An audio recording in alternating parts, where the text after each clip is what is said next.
দর্শক, নির্বাচনের প্রাক্কালে জামাতের যে জোট, 11 দলীয় জোট, সেই জোটে অস্থিরতা শুরু হয়েছে এবং সেই অস্থিরতার পরিপ্রেক্ষিতে শোনা যাচ্ছে ইসলামী আন্দোলন অর্থাৎ চরমোনাই পীরের দল, সেই দল জামাতের জোটে থাকছে না। সর্বশেষ যে বৈঠক হয়েছে আজকে বিকেলে, সেই বৈঠকে 11 দলের 10 দল উপস্থিত থাকলেও চরমোনাই পীরের দল উপস্থিত ছিলেন না। তাদের অনুপস্থিতিতেই এক ধরনের সিদ্ধান্ত নিয়েছে জামাত জোট। কোন দিকে যাচ্ছে এই পরিস্থিতি? আবার বিভিন্ন দিকে উড়ো কথা শোনা যাচ্ছে। চরমোনাই পীরের দল, ইসলামী আন্দোলন এই জোট ছেড়ে আলাদাভাবে আরেকটি জোটের চেষ্টা করছে এবং সেই ক্ষেত্রে এমন একটা দলের নাম শোনা যাচ্ছে যে দলের নামটা শুনলে আপনিও আঁতকে উঠবেন।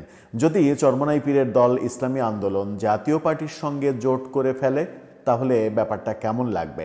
সেদিকে কি ঘটনা গড়াতে পারে? সব মিলিয়ে আলোচনা করে বোঝার চেষ্টা করবে এই ভিডিওতে। থাকবেন পলিটিক্স টিভির নিয়মিত আয়োজন। দর্শক, বলছিলাম জামাত, ইসলামী আন্দোলন, এনসিপি যে জোট, সেই জোটে ভাঙন এখন প্রায় নিশ্চিত হয়েছে। ভাঙন রোধ করার জন্য দায়িত্ব দেয়া হয়েছে মামুনুল হককে। তিনি আশাবাদ ব্যক্ত করেছেন, কিন্তু সেই আশা কতটা বাস্তবায়ন হবে সেটা নিয়ে যথেষ্ট সন্দেহ রয়েছে রাজনৈতিক অঙ্গনে।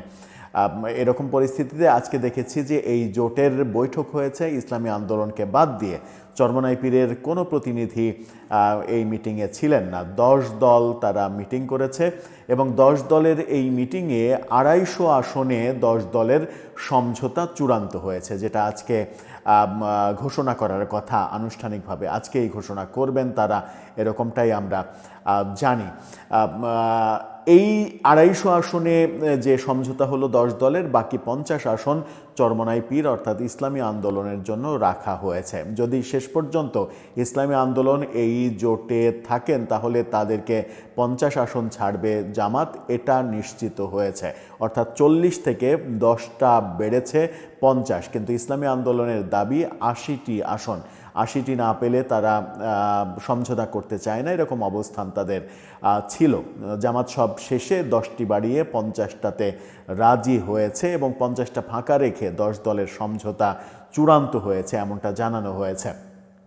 এর মাঝে 250 আসনের মাঝে 30টা এনসিপির, 15টা মামুনুল হকের দলের, এরকম ভাগবাটোয়ারা করে জামাতের জন্য হয়তো শেষ পর্যন্ত 180টা আসন থাকতে পারে, এর বেশি হয়তো থাকবে না। কিন্তু চরমোনাই পীরের দলের পক্ষ থেকে যে দাবি করা হচ্ছে, সেখানে আরও 30টা বাদ যাবে জামাতের, সেখানে জামাতের অংশ হয়ে যাবে মাত্র 150 আসন। এরকম পরিস্থিতিতে চরমোনাই পীরের সঙ্গে জামাতের এই জোট টিকছে না বলেই মনে হচ্ছে। এবং একটা খবর রাজনৈতিক অঙ্গনে আজকে হঠাৎ করে আলোচনা শুরু হয়েছে, সেটা হচ্ছে চরমোনাই পীর আলাদাভাবে নির্বাচন করবেন এবং আলাদা একটা জোটের চেষ্টা করছেন তিনি। তারা এই জোটে আশ্চর্যজনকভাবে হলেও জাতীয় পার্টি যদি যুক্ত হয়ে যান, তাহলেও কিন্তু অবাক হওয়ার কিছু থাকবে না।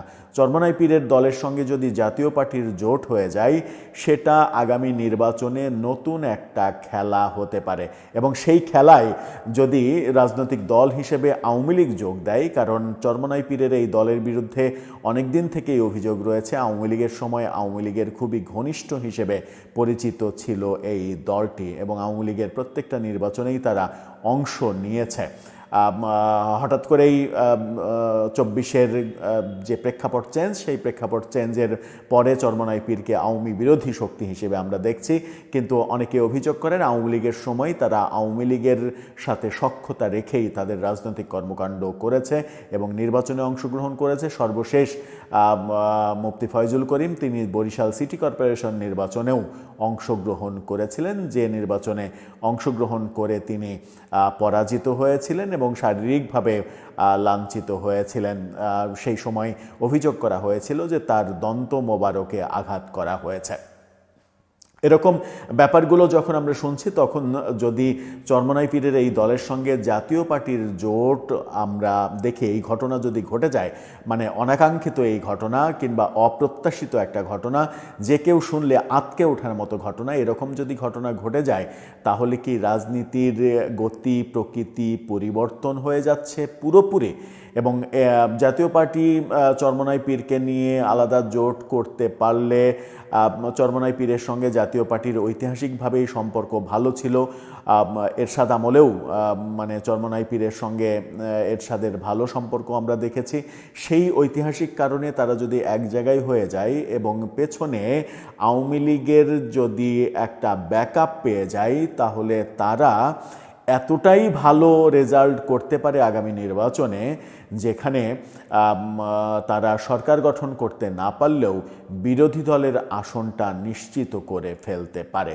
এরকম একটা বড় ধরনের রাজনৈতিক পট পরিবর্তনের সম্ভাবনা নিয়ে গুঞ্জন চলছে।